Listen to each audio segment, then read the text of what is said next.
Welcome back to my channel Questionology. दोस्तों, इस video में हम लोग कवर कर रहे थे ग्रुप डी के प्रीवियस ईयर के क्वेश्चन, जो कि जीएस के रहते हैं, जनरल साइंस के। जो भी दोस्तों 2018 में क्वेश्चन पूछे गए थे, 2022 में ग्रुप डी के क्वेश्चन पूछे गए थे, हम लोग वही यहाँ पर डिस्कस करने वाले हैं। वो भी दोस्तों थ्योरी के साथ, फैक्ट के साथ हम लोग यहाँ पर कवर करने वाले हैं। ये बेसिकली दोस्तों वीडियो स्पेशली रहती है ग्रुप डी के लिए, लेकिन कोई भी स्टूडेंट जो रेलवे की तैयारी कर रहा है, चाहे वो आरआरबी जेई की, एनटीपीसी की, loco pilot technician, group D किसी की भी तैयारी कर रहा है, उन सभी के लिए भी दोस्तों ये वीडियो इंपॉर्टेंट रहने वाली है। तो चलिए स्टार्ट करते हैं वीडियो बिना किसी देरी के। और वीडियो स्टार्ट करने से पहले एक इन्फॉर्मेशन और बता दूँ दोस्तों, जैसे मैंने ये साइंस की सीरीज स्टार्ट कर रखी है दोस्तों, थ्योरी बेस्ड पढ़ाने की, इसी तरह से दोस्तों जो जीके के प्रीवियस ईयर के क्वेश्चन पूछे गए थे ग्रुप डी में, उसकी भी दोस्तों मैंने सीरीज स्टार्ट कर रखी है। वहाँ पर भी मैं आप लोग को इसी तरह से फैक्ट के साथ कवर करा रहा हूँ क्वेश्चन को, जो भी प्रीवियस ईयर में पूछे गए हैं और जिसके आने के चांसेस ज़्यादा रहते हैं। तो चलिए स्टार्ट करते हैं वीडियो। यहाँ पर देखिए दोस्तों, पहला क्वेश्चन है, यदि कार्य का मान पॉजिटिव है, धनात्मक है, तो जिस निकाय पर कार्य हो रहा है, तो इन चारों में से उसका आंसर बताना होगा कि उसका मान शून्य होगा, उसकी ऊर्जा में वृद्धि होगी या कमी होगी, या नियत रहने वाली है। तो दोस्तों जब कार्य का मान धनात्मक होता है तो जिस निकाय पर कार्य हो रहा है उसकी ऊर्जा में वृद्धि होती है, यानी कि उसकी ऊर्जा जो कि है इंक्रीज होती है। ग्रुप डी का दोस्तों ये क्वेश्चन रहता है। इसकी थ्योरी आप लोग देखें दोस्तों, इस थ्योरी से भी आप लोग के कई क्वेश्चन निकल कर आते हैं। ऊर्जा एक ऐसा कारक है जो कार्य करने के लिए आवश्यक होता है, जिस कारण से किसी वस्तु में कार्य करने की क्षमता होती है, और उसी को क्या बोलते हैं, ऊर्जा कहते हैं। और यदि किसी कार्य का मान धनात्मक हो तो निकाय पर कार्य कर रहे ऊर्जा में दोस्तों क्या होती है, इंक्रीमेंट होता है, वृद्धि होती है। Option number D. आप लोग दोस्तों यहाँ पर देखते रहना कि किस लैंग्वेज से और किस टॉपिक से दोस्तों क्वेश्चन पूछे जा रहे हैं। फिलहाल ये मैं बात कर रहा हूँ वर्क से संबंधित जितने भी क्वेश्चन पूछे गए थे, यहाँ पर हम लोग डिस्कस कर रहे हैं। अगला क्वेश्चन है, निम्नलिखित में से किसमें कोई कार्य नहीं किया गया। दोस्तों ग्रुप डी का ये क्वेश्चन रहता है। आपको 4 ऑप्शन दे रखे हैं, इनको पढ़ना है, और इसमें बोला गया है कि किसमें कोई कार्य नहीं किया जाता है। तो दोस्तों जैसे कि कपिल अपने कंधे पर 4 किलोग्राम भार लेकर खड़ा है, क्या इसमें कार्य हुआ है, ये बताना है आप लोग को। सचिन 4 किलोमीटर चलता है। एक कूली किसी बस से किसी कार तक पहुंचने तक एक वजन लेकर जाता है। अरुण मैदान पर क्रिकेट खेलता है। तो दोस्तों यहाँ पर आप लोग देख सकते हैं, मैं आपको एक फॉर्मूला बता देता हूँ। W बराबर F इंटू एस, और कोस थीटा भी होता है। फिलहाल कोस थीटा को भूल जाइए आप लोग। W बराबर F इंटू एस, जहाँ पर भी फॉलो करता है उसमें कार्य होगा, और जिसमें नहीं फॉलो कर रहा उसमें कार्य नहीं होगा। जैसे कि दोस्तों यहाँ पर सचिन जो है 4 किलोमीटर चलता है, यहाँ पर फोर्स है और ये डिस्टेंस है, और कोस थीटा भी दोस्तों इस सूत्र में आता है। एक कूली बस से किसी कार तक एक वजन लेकर जा रहा है, उसमें दोस्तों बल भी लग रहा है उसके द्वारा, और वो डिस्टेंस भी कवर कर रहा है, तो इसमें भी कार्य किया जाएगा, सेकंड में भी कार्य किया जाएगा। अरुण मैदान पर क्रिकेट खेल रहा है, तो इसमें भी दोस्तों कार्य किया जा रहा है, बल की दिशा में ही दोस्तों विस्थापन हो रहा है। लेकिन यहाँ पर पहले वाले पॉइंट में दोस्तों बोला गया है कि कपिल जो है अपने कंधे पर 10 केजी का वेट लेकर खड़ा है। दोस्तों उसने बल तो लग रहा है उस पर, लेकिन वो कहीं दोस्तों मूवमेंट नहीं कर रहा, यानी कि उसके द्वारा विस्थापन नहीं हो रहा। तो इसलिए दोस्तों यहाँ पर ऑप्शन नंबर ए सही हो जाएगा, इसमें कोई कार्य नहीं हो रहा है, क्योंकि दोस्तों विस्थापन शून्य है। ठीक है, और हम इस फॉर्मूले में अगर एस की जगह हम वैल्यू 0 रखते हैं तो पूरा डब्लू का मान 0 निकल कर आता। तो इसलिए यहाँ पर दोस्तों ऑप्शन नंबर ए सही होने वाला है। जिस भी कैंडिडेट ने दोस्तों थ्योरी अभी तक नहीं पढ़ी है, वो यहाँ से भी दोस्तों कवर कर सकता है। हर एक क्वेश्चन में दोस्तों थ्योरी देखने को मिलती है। लास्ट में एक क्वेश्चन रहेगा, उसका जवाब आप लोग को देना होगा। अगर आप लोग ये पूरी सीरीज पूरी वीडियो देखेंगे सही से, तो लास्ट वाला क्वेश्चन का जवाब आप लोग आसानी से दे सकते हैं। बल द्वारा किया गया कार्य धनात्मक होता है। पूछा गया है कि जब मतलब बल द्वारा कार्य किया गया कार्य धनात्मक कब होता है, जब यदि अगर विस्थापन बल की दिशा में हो, विस्थापन बल के लंबवत में हो, या विस्थापन बल से कोई आरोपित बल जो है, आरोपित बल से कोई विस्थापन ना हो रहा हो, या विस्थापन बल की विपरीत दिशा में हो। ये भी दोस्तों ग्रुप डी का क्वेश्चन पूछा गया था। तो धनात्मक तभी होगा जब दोस्तों विस्थापन बल की दिशा में होगा। जैसा कि मैंने आप लोगों को फॉर्मूला बताया था कार्य से संबंधित, ये फॉर्मूला बहुत ही इंपॉर्टेंट रहता है, F S into cos theta. ये फोर्स है आप लोग का, और बल की दिशा में ही तो दोस्तों विस्थापन होता है, उसको यहाँ पर एस से डिनोट करते हैं। तो इसी में ही कार्य दोस्तों आप लोग का पॉजिटिव होगा। ठीक है, चलिए आगे बात करते हैं। क्वेश्चन है अपना न्यूमेरिकल भी दोस्तों आप लोग के ग्रुप डी में पूछे जाते हैं। ज़्यादा हार्ड क्वेश्चन नहीं पूछे जाते न्यूमेरिकल के, केवल वैल्यू पुटिंग के ही दोस्तों रहते हैं। लेकिन आप लोग को ध्यान देना होता है कि वैल्यू की मात्रा आप लोग को निकालनी होगी, यानी कि वैल्यू का मान आप लोग को निकालना होगा। जैसे कार्य शून्य होने की स्थिति में विस्थापन और लगाए गए बल के बीच का कोण ज्ञात करना है। एंगल का मान निकालना है, जैसे कि मैंने आपको फॉर्मूला बताया था F into S into cos theta. ये S की जगह आप लोग डिस्टेंस भी लिख सकते हैं। ठीक है, अब इन्होंने दोस्तों कहा है कार्य की वैल्यू 0 है, यानी कि W का वैल्यू दोस्तों 0 है, तो W की जगह 0 लिखेंगे। और यहाँ पर दोस्तों F into S into cos theta ये आप लोगों को लिखना होगा। इसके बाद दोस्तों यहाँ पर बोला गया है कि जो आप लोग का फोर्स है और विस्थापन है, फोर्स की वैल्यू यहाँ पर दोस्तों 0 के बराबर नहीं दी गई है। ठीक है, तो यहाँ पर दोस्तों F की वैल्यू 0 नहीं होने की, S की वैल्यू भी 0 नहीं होने की, W की वैल्यू 0 है। और हमें दोस्तों एंगल का मान पूछा था, तो कोस थीटा बराबर 0 हो चुका है। तो ये 0 किसकी वैल्यू है, तो दोस्तों कोस 90 इजक्वल टू कोस थीटा हो जाएगा। कोस से कोस हम लोग नेगलेक्ट कर लेंगे, और थीटा की वैल्यू आप लोग के यहाँ पर 90 डिग्री निकल कर आने वाली है। वही चीज़ दोस्तों यहाँ पर भी मेंशन किया गया है। उम्मीद करता हूँ दोस्तों समझ में आया होगा।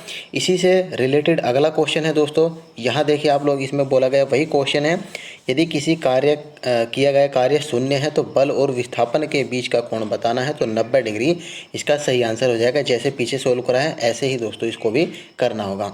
चलिए अगला क्वेश्चन है, एक कुली 100 मीटर की दूरी तक 500 न्यूटन का भार उठाता है, उसके द्वारा किया गया कार्य कितना होगा।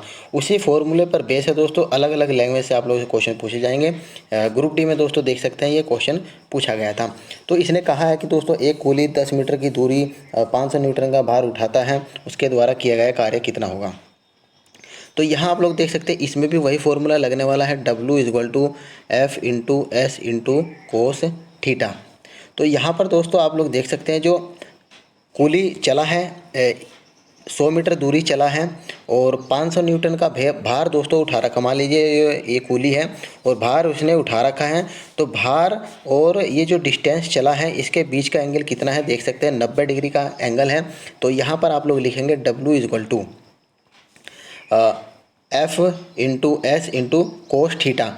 थीटा की जगह एंगल हमने बोले यहाँ पर 90 बना रखा है, तो कोस 90 की वैल्यू होती है 0, तो W का मान आ जाएगा, पूरी वैल्यू को 0 से गुणा करेंगे तो 0 ही आएगा, तो W का मान 0 निकल कर यहाँ का आ जाएगा। ठीक है, तो ऑप्शन नंबर C इसका राइट आंसर हो जाएगा। उम्मीद करता हूँ दोस्तों समझ में आ रहा होगा। एक बार आप लोग फिर पॉज करके देख लेना। चलिए इसी पर दोस्तों कई तरीके से कई अलग अलग लैंग्वेज से क्वेश्चन पूछे जाते हैं। वर्क बहुत ही अच्छा आप लोग का टॉपिक रहता है, जिसमें दोस्तों बहुत क्वेश्चन आप लोगों से पूछे जाते हैं, न्यूमेरिकल से भी और वैसे भी। देखिए निम्नलिखित में से किस मामले में कोई कार्य नहीं होता। सभी क्वेश्चन दोस्तों ग्रुप डी में पूछे गए हैं। इस टाइप के क्वेश्चन दोस्तों जरूर पूछता है, एक क्वेश्चन आप लोगों से जरूर पूछा जाएगा। इसमें कहा गया है कि एक पवन चक्की कुएं से पानी निकाल रही है, क्या इसमें कार्य हो रहा है या नहीं ये बताना है। एक गधा अपनी पीठ पर वजन लेकर चल रहा है। सुमन एक पूल में तैर रही है। एक इंजन ट्रेन को खींच रहा है। मतलब किसमें दोस्तों कार्य नहीं हो रहा है। कार्य दोस्तों होता क्या है, किया गया कार्य बल की दिशा में होना चाहिए। कुल मिला के बात यह है, जिसमें दोस्तों F into S into cos theta का जिसमें फॉलो करेगा उसी में ही दोस्तों कार्य होगा।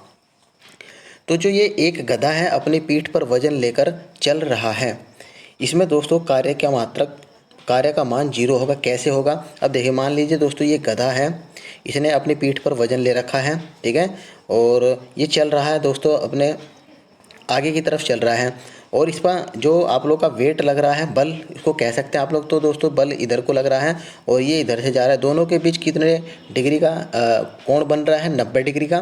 तो हम लोग थीटा की जगह दोस्तों 90 लिखेंगे, तो कोस थीटा की वैल्यू आती है 0, तो पूरे समीकरण में 0 से गुणा करेंगे तो 0 आ जाएगा, तो W का मान 0 निकल कर आने वाला है। यहाँ पर आप लोग देखें कि एक गधा अपनी पीठ पर वजन लेकर चल रहा है, इस मामले में कोई कार्य नहीं होगा, क्योंकि वस्तु का विस्थापन लगने वाले बल की दिशा के लंबवत है। जैसा कि मैंने आप लोगों को बताया, ये जो विस्थापन हो रहा था ना वस्तु का, ये गधा था इधर जा रहा था तो उसके बल की दिशा के लंबवत था। और बल कहाँ पर लग रहा था दोस्तों, नीचे मान सकते हैं आप लोग। तो दोनों के बीच एंगल 90 डिग्री था, तो वर्क आप लोग का शून्य निकल कर आ जाएगा, ऑप्शन नंबर बी। चलिए अगला क्वेश्चन है, 20 न्यूटन का बल किसी वस्तु पर कार्य कर रहा है। वस्तु बल की दिशा में 4 मीटर के माध्यम से विस्थापित है, तो किया गया कार्य बताना है। बहुत ही आसान क्वेश्चन है। अब इसमें दोस्तों एंगल की कोई बात नहीं है, तो इसमें फॉर्मूला सीधा सीधा लगेगा, W बराबर एफ एस। एफ की वैल्यू दे रखी है आप लोग को 20 न्यूटन, और आप लोग का विस्थापन कितना दे रखा है 4 मीटर, तो 20 चौक 80 जूल। इसमें दोस्तों आप लोग को एक बात ध्यान रखनी है, न्यूमेरिकल तो आप लोग सोल्व कर लेते हैं, लेकिन मात्रक कौन सा सही होगा।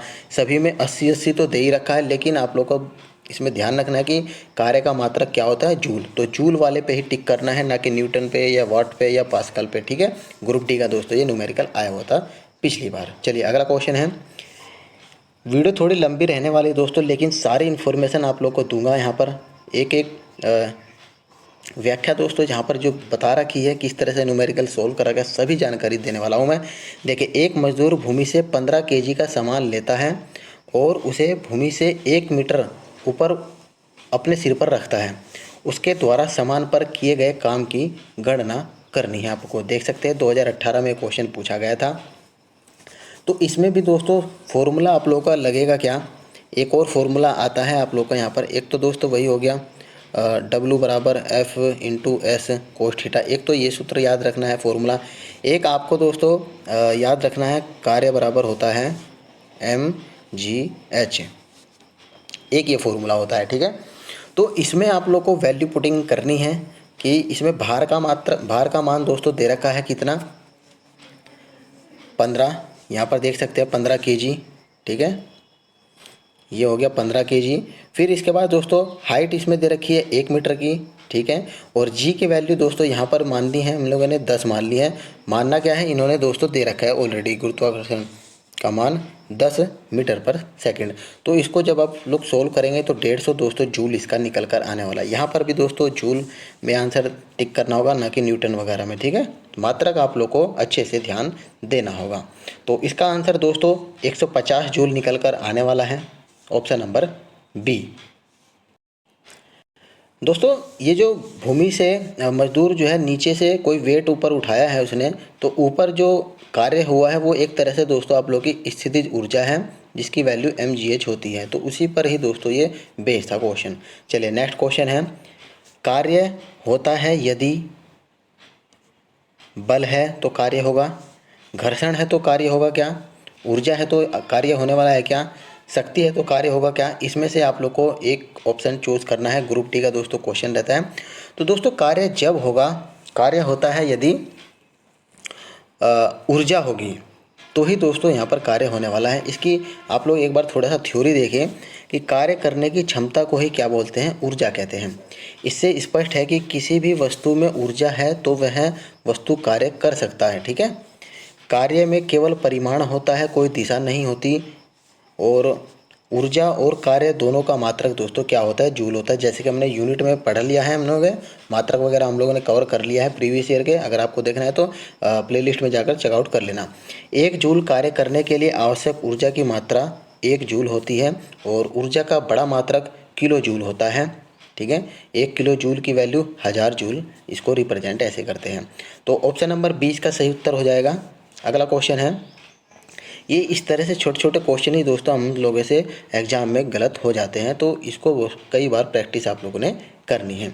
चलिए अगला क्वेश्चन है कि जब विस्थापन प्रयुक्त बल की दिशा के लंबवत हो तो बल द्वारा किया गया कार्य कितना होगा। अब दोस्तों इसने पहले ही बता दिया है कि जो जिसका विस्थापन ये है और बल लग रहा है, मान लीजिए ऊपर लग रहा है, तो इन दोनों के बीच का एंगल कितना, इसने पहले ही बता दिया 90 डिग्री, लंबवत बोल दिया ना। तो हमें कोस थीटा यानी कि थीटा की जगह हमें 90 डिग्री का मान रखना है। तो कोस थीटा की वैल्यू होती है 0, तो पूरी इक्वेशन 0 के बराबर हो जाएगी। तो ये W का मान 0 होने वाला है। तो ऑप्शन नंबर ए इसका सही आंसर होने वाला है, ठीक है। चलिए आगे बढ़ते हैं। अगला क्वेश्चन है कि किसी वस्तु पर किया गया कार्य निम्नलिखित में से किस पर निर्भर नहीं करता है। अब दोस्तों इसको आप लोग इस तरह से भी निकाल सकते हैं, जैसे कि आप लोगों ने फॉर्मूला पता है W बराबर F इंटू एस, और कोस थीटा भी लिख सकते हैं आप लोग। अब इसमें देखिए दोस्तों किस पर डिपेंड कर रहा है, फोर्स पर डिपेंड कर रहा है क्या, कर रहा है बिल्कुल। मास पे डिपेंड कर रहा है, नहीं कर रहा। विस्थापन पे बिल्कुल कर रहा है, और उसके एंगल पर डिपेंड कर रहा है, बिल्कुल कर रहा है दोस्तों यहाँ पर। तो यहाँ पर दोस्तों सीधा सीधा ऑप्शन नंबर बी इसका करेक्ट आंसर हो चुका है। अगर थ्योरी की अगर बात करते हैं तो थ्योरी भी आप लोग देखिए, जैसे कि मैंने बताया मैं सारी थ्योरी आप लोगों को बताऊंगा, चाहे भले ही वीडियो लंबी हो जाए। देखिए, किसी वस्तु पर किया गया कार्य वस्तु के द्रव्यमान पर निर्भर नहीं करता, जैसे कि हम लोगों ने फॉर्मूले से निकाल लिया है।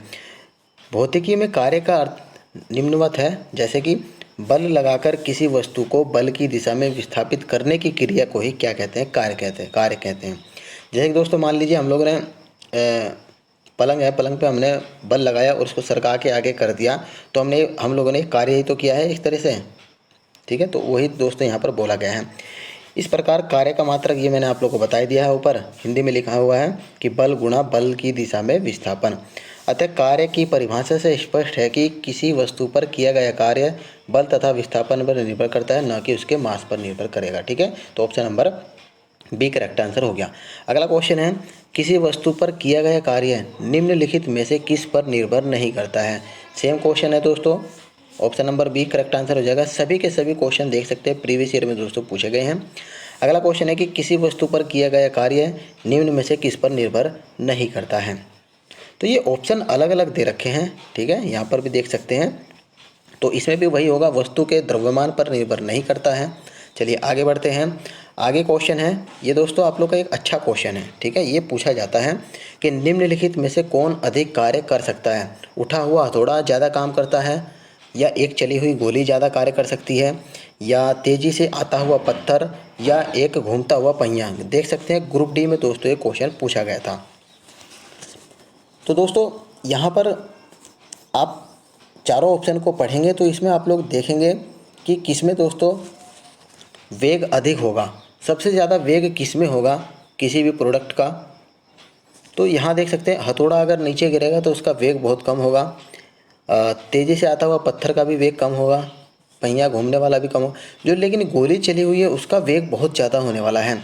तो जब गोली का वेग अधिक होगा तो दोस्तों उसकी गतिज ऊर्जा का मान भी ज़्यादा ही होने वाला है, तो उसमें कार्य भी दोस्तों अधिक होगा। यहाँ पर ऑप्शन नंबर 20 का सही आंसर हो जाएगा। बाकी यहाँ देखिए, बाकी तीनों में दोस्तों वेग जो कि कम है, यही इसमें बोला गया कि प्रयुक्त वेग का मान कम है, यानी कि अन्य विकल्पों में बी के अलावा तीनों ऑप्शनों में वेग का मान कम है, लेकिन चली हुई गोली का वेग अधिक होने के कारण गतिज ऊर्जा यानी कि काइनेटिक एनर्जी का वैल्यू दोस्तों यहाँ पर ज़्यादा होगी इन तीनों के मुकाबले। तो कार्य भी दोस्तों इसमें ज़्यादा होने वाला है, तो ऑप्शन नंबर बी इसका सही उत्तर हो जाएगा। अगला क्वेश्चन, एक मजदूर 10 kg का सामान भूमि से उठाकर 1.2 मीटर ऊपर अपने सिर पर रखता है, उसके द्वारा सामान पर किए गए काम की गणना करनी है। पीछे जो दोस्तों जैसा क्वेश्चन था सेम वैसा ही दोस्तों यहाँ पर क्वेश्चन है, बस यहाँ पर हाइट की वैल्यू थोड़ा चेंज कर दी है। जी की वैल्यू आप लोग को 10 लेनी है, तो सिंपल सी बात है दोस्तों, आप लोग को mgh का फॉर्मूला यहाँ पर लगाना होगा। m की वैल्यू आप लोग को 10 kg है, g की वैल्यू यहाँ पर 10 मीटर पर सेकंड स्क्वायर है, और h की वैल्यू यहाँ पर 1.2 मीटर दे रखा है। तो इसको सिंपल सोल्व करेंगे तो 120 जूल दोस्तों इसका निकल कर आने वाला है। चलिए आगे बढ़ते हैं दोस्तों। क्वेश्चन है यहाँ पर कि डैश कार्य कहलाता है। सीधा सीधा दोस्तों फॉर्मूला पूछा है, जो मैंने आप लोग को फॉर्मूला बताया यहाँ पर लिखा हुआ है। बल इंटू विस्थापन कहाँ पर लिखा हुआ है, यानी कि बल इंटू एस, उसी को देख सकते हैं। तो इसी में ही दोस्तों बल इंटू एस है, इसमें भी बल नहीं है, इसमें भी बल नहीं है, इसमें भी बल नहीं है, तो ऑप्शन नंबर ए ही इसका करेक्ट आंसर हो जाएगा। ग्रुप डी का दोस्तों ये क्वेश्चन रहता था। और कार्य के मात्रक की अगर हम बात करते हैं तो न्यूटन मीटर इसका मात्रक होता है, जूल भी दोस्तों इसको मात्रक बोल सकते हैं, और ये एक अदिश राशि है, ठीक है। चलिए आगे बढ़ते हैं। अदिश राशि सदिश राशि के बारे में भी हम लोगों ने पढ़ लिया है, वीडियो देखनी है तो आप लोग प्लेलिस्ट में जाकर चेकआउट करना। चलिए क्वेश्चन है कि किसी वस्तु द्वारा किया गया कार्य 56 जूल है, यानी कि ये W का मान दे दिया आप लोग को 56 जूल। मात्रक से ही दोस्तों आप लोग को पता लगा लेना है कि ये किसकी वैल्यू दे रखी है। उस पर लगाया गया बल 7 न्यूटन का है, ये दोस्तों फोर्स का मान दे रखा है। और विस्थापन यानी S की वैल्यू आप लोगों से पूछी है। तो जैसे कि मैंने आपको फॉर्मूला बताया है, W बराबर F इंटू एस होता है। तो W की जगह आप लोग लिखेंगे 56 और F की जगह लिखेंगे 7, इसको डिवाइड कर देंगे तो S की वैल्यू यहाँ पर निकल कर आ जाएगी 8 मीटर। इसका सही उत्तर होने वाला ऑप्शन नंबर सी। मात्रक दोस्तों ध्यान रखना है, मैं बार बार आप लोगों को बोल रहा हूँ, मात्रक पे आप लोग को ध्यान देना होगा। चलिए आगे बढ़ते हैं। क्वेश्चन है कि 10 न्यूटन का बल है, ये दोस्तों F की वैल्यू दे दी, किसी वस्तु पर कार्य कर रहा है, वस्तु की दिशा में 5 मीटर विस्थापित होता है, ये S की वैल्यू दे दी, तो किया गया कार्य तो W बराबर दोस्तों 10 × 10 × 5, तो ये हो जाएगा आप लोग का यहाँ पर 10 न्यूटन का फोर्स है, F × S है, सॉरी यहाँ पर लगेगा W बराबर F × S है। तो F की वैल्यू यहाँ पर दे दी 10, 10 गुणा S की वैल्यू दे दी 5, तो 50 है, 50 जूल दोस्तों इसका सही उत्तर होगा, ना कि दोस्तों न्यूटन। जूल में ही आंसर आने वाला है, वर्क का आंसर जो कि मात्रक जूल में रहता है। ग्रुप डी का दोस्तों ये क्वेश्चन पूछे जाता है। तो ये छोटे छोटे दोस्तों न्यूमेरिकल आप लोगों से ग्रुप डी में बहुत ज़्यादा पूछे जाते हैं, लेकिन आप लोग को दोस्तों बस ध्यान देना है कि वैल्यू और उसके मात्रक पर। चलिए अगला क्वेश्चन है दोस्तों कि किसी वस्तु पर किया गया कार्य निर्भर करता है। देखिए वही क्वेश्चन दोस्तों आप लोग से रिपीट पूछा गया है, इसका ऑप्शन दोस्तों चेंज कर रखा है। विस्थापन पर निर्भर करता है, बल या विस्थापन के बीच के कोण पर निर्भर करता है, एंगल पर, प्रयुक्त लगाए गए बल पर निर्भर करता है, या उसके द्रव्यमान पर निर्भर करता है। इस तरह से क्वेश्चन दोस्तों आप लोग के बड़े बड़े एग्जाम में पूछे जाते हैं, ठीक है। विकल्प जैसे कथन निष्कर्ष जैसा दोस्तों पूछा जाता है। तो यहाँ पर आप लोगों को देखना है, मैंने आप लोगों को पीछे बताया कि कार्य किस पर निर्भर करता है, विस्थापन पर भी निर्भर करता है, ए हो जाएगा ठीक। इसके बाद बल और विस्थापन के बीच के कोण पर भी निर्भर करता है, और बल तो जाहिर सी बात है निर्भर करेगा, तो ए और बी और सी इसका सही उत्तर हो जाएगा। ऑप्शन नंबर डी में दोस्तों बोला गया है, ऑप्शन नंबर डी इसका करेक्ट आंसर हो जाएगा। चलिए अगला क्वेश्चन है, यदि बल का मान जो है 0 है तो इसलिए किया गया कार्य कितना होगा। तो दोस्तों जैसे कि फॉर्मूला हमें पता है F × S, F की मान 0 दे रखा है तो W का मान दोस्तों 0 ही हो जाएगा, तो option number B correct answer हो जाएगा। ग्रुप डी में क्वेश्चन पूछा गया था। अगला क्वेश्चन है दोस्तों यहाँ पर कि एक पोर्टर ज़मीन से 12 kg का वेट उठाता है, यानी कि ये W का मान दे दिया और यहाँ पर ये M का मान दे दिया, मास का मान, और उस ज़मीन से 1.5 मीटर ऊपर उठाकर अपने सिर पर रखता है। समान द्वारा किया गया कार्य बताना है। तो जब किसी वस्तु को ऊपर उठाया जाता है तो उस वस्तु में दोस्तों स्थितिज ऊर्जा हो जाती है, तो स्थितिज ऊर्जा का मात्रक होता है W बराबर mgh, ठीक है। तो M की वैल्यू 12 लिखनी होगी आपको, G की वैल्यू यहाँ पर दे रखी है इन्होंने 10, क्वेश्चन में ही देगा, और H की वैल्यू 1.5, तो इसका 180 जूल दोस्तों आंसर हो जाएगा, 180 जूल। चलिए अगला क्वेश्चन है दोस्तों, एक वस्तु पर 25 न्यूटन का बल कार्य कर रहा है, उस वस्तु को बल की दिशा में 5 मीटर तक हटाया जाता है, तो बल के द्वारा किया गया कार्य कितना होगा। दोस्तों इसमें भी सिंपल वही है, W बराबर F × S का फॉर्मूला लगाकर आप लोगों को निकालना है। F की जगह लिखेंगे आप 25, और डिस्टेंस की जगह सॉरी विस्थापन की जगह लिखेंगे आप लोग 5, तो 25 × 5 125 जूल इसका राइट आंसर हो जाएगा। ग्रुप डी का ये भी दोस्तों क्वेश्चन पूछा गया था। दोस्तों जो मैं सीरीज करा रहा हूँ, चाहे वो जीके की हो, जीएस की, वे सभी दोस्तों रेलवे के एग्जाम के लिए इंपॉर्टेंट रहने वाली है। मैं आप लोग को बार बार बता रहा हूँ, इससे आप लोग को बहुत बेनिफिट होने वाला है। दोस्तों आप लोग पूरी सीरीज देख लेना, लगभग आप लोग का जुलाई के आसपास दोस्तों एग्जाम होने वाला है। तो चलिए देखिए क्वेश्चन है अगला, जब कोई आदमी दीवार को धक्का दे लेकिन इससे विस्थापित करने में विफल हो जाता है, दीवार को धक्का देने में विफल हो जाता है, तो यह डैश करता है, यानी कि कौन सा कार्य करता है, निगेटिव कार्य करता है, पॉजिटिव कार्य करता है, अधिकतम पॉजिटिव कार्य, या बिल्कुल भी कार्य नहीं होता। तो दोस्तों जैसे कि आप सभी को पता है, यहाँ पर कोई भी कार्य नहीं होने वाला है। जब कोई आदमी दीवार को धक्का दे लेकिन इसे विस्थापित नहीं कर पाता, तो उस पर दोस्तों बिल्कुल भी कार्य नहीं होता है, ठीक है। दोस्तों कार्य क्यों नहीं होगा, क्योंकि दोस्तों विस्थापन ही नहीं हुआ उसमें। हम लोग मान लीजिए इस फॉर्मूले में अगर लिखते हैं W बराबर F × S, हम लोगों ने दोस्तों फोर्स तो लगाया लेकिन उसमें विस्थापन हुआ ही नहीं, तो विस्थापन की वैल्यू हम लोगों ने 0 लिखी, तो पूरी की वैल्यू कितनी आ जाएगी 0, तो कार्य दोस्तों बिल्कुल भी हुआ नहीं है। ग्रुप डी का क्वेश्चन पूछा गया था। अगला क्वेश्चन है, यदि कोई व्यक्ति 12 न्यूटन के एक स्थिर बल से F की वैल्यू दे दी है, 4 मीटर चलता है, S की वैल्यू दे दी है, उसका कार्य बताना है आप लोग को, तो 12 × 4 = 48 का सही आंसर होने वाला है, ऑप्शन नंबर सी। चलिए नेक्स्ट क्वेश्चन है, एक पिंड द्वारा किया गया कार्य निम्नलिखित में से किस पर निर्भर नहीं करता है। दोस्तों फिर से ये क्वेश्चन पूछा गया है, किस पर आप लोग का ये निर्भर नहीं करता है, तो आप लोग को बताना है वस्तु के प्रारंभिक वेग पर, विस्थापन पर, और बल पर, बल तथा विस्थापन के बीच के कोण पर। तो दोस्तों इसका सही उत्तर हो जाएगा प्रारंभिक वेग पर निर्भर नहीं करता है, ठीक है, ऑप्शन नंबर ए। यहाँ पर आप लोग देख सकते हैं दोस्तों किया गया कार्य W बल तथा बल की दिशा में हुए विस्थापन S के गुणनफल के बराबर होता है, जैसे कि मैंने कई क्वेश्चन में फॉर्मूला बता दिया है। और प्रारंभिक वेग पर दोस्तों यहाँ पर ये निर्भर नहीं करता है और कार्य एक अदिश राशि है। तो चलिए क्वेश्चन है अगला। यहाँ पर दोस्तों बस 3 क्वेश्चन रह गए, 3-4 क्वेश्चन। किसी वस्तु पर किया गया कार्य डैश पर निर्भर नहीं करता है। देखिए वही क्वेश्चन है दोस्तों, किस तरह से आप लोगों से RRB के ग्रुप डी में दोस्तों हर एक शिफ्ट में ये पूछा जा रहा है। तो दोस्तों वस्तु के आरंभिक वेग पर निर्भर नहीं करता, ठीक है। चलिए, डैश न होने पर किया गया कार्य शून्य होता है। तो दोस्तों अगर विस्थापन ही नहीं होगा तो आपका कार्य शून्य हो जाएगा, जैसे कि मैंने फॉर्मूले में रखकर बताया। चलिए आगे बढ़ते हैं। कार्य हुआ है ऐसा कहने के लिए 2 शर्तों का पूरा होना चाहिए, उसमें से एक कौन सी है? 4 ऑप्शन पढ़ लेते हैं। बल की आवश्यकता नहीं होती है दोस्तों, बल की आवश्यकता बिल्कुल होती है। वस्तु विस्थापित होनी चाहिए, बिल्कुल होनी चाहिए दोस्तों। ऊर्जा का अवशोषण या उत्सर्जन नहीं होना चाहिए, ये कोई मतलब नहीं है दोस्तों। यहाँ पर उसकी स्थिति में कोई बदलाव नहीं है, इसका भी दोस्तों कोई मतलब नहीं। यानी कि दोस्तों अगर कार्य किया हुआ माना जाता है तो उसमें दोस्तों वस्तु का विस्थापन जरूर होगा, तभी कार्य होगा, वरना दोस्तों कार्य नहीं होने वाला है, ठीक है। अगर वस्तु की स्थिति में बदलाव नहीं हुआ तब भी कोई कार्य नहीं होने वाला है, ठीक है। तो option number B right answer हो जाएगा। चलिए हमारा लास्ट क्वेश्चन दोस्तों ये है, बल और विस्थापन का गुणनफल क्या कहलाता है? बहुत ही आसान क्वेश्चन रहता है दोस्तों। बल और विस्थापन का गुणनफल कार्य होता है, ठीक है। Option number C. ये क्वेश्चन दोस्तों आप लोगों से कमेंट बॉक्स में इसका आंसर आप लोग देना। क्वेश्चन है, कार्य का गुणनफल क्या है? ऊर्जा या आयतन, शक्ति और विस्थापन, बल का वस्तु की दिशा में विस्थापन, बल और बल का बल की दिशा में विस्थापन। तो ये दोस्तों क्वेश्चन अच्छा है। बहुत बच्चे इसमें दोस्तों कंफ्यूज होकर इसका आंसर गलत कर देते हैं।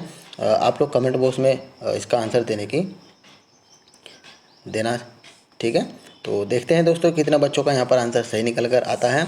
तो बाकी दोस्तों वीडियो इन्फॉर्मेटिव लगी हो तो दोस्तों में ज़रूर शेयर करना। और 26 मिनट की वीडियो दोस्तों जा चुकी है ऑलरेडी ये। तो कम से कम यहाँ पर मैंने 30-31 क्वेश्चन दोस्तों कवर कराए हैं। अगर इन्फॉर्मेटिव लगी हो तो दोस्तों में ज़रूर शेयर करना और वीडियो को एक लाइक कर देना। मिलते हैं आपको नेक्स्ट वीडियो में, तब तक के लिए धन्यवाद फ्रेंड्स।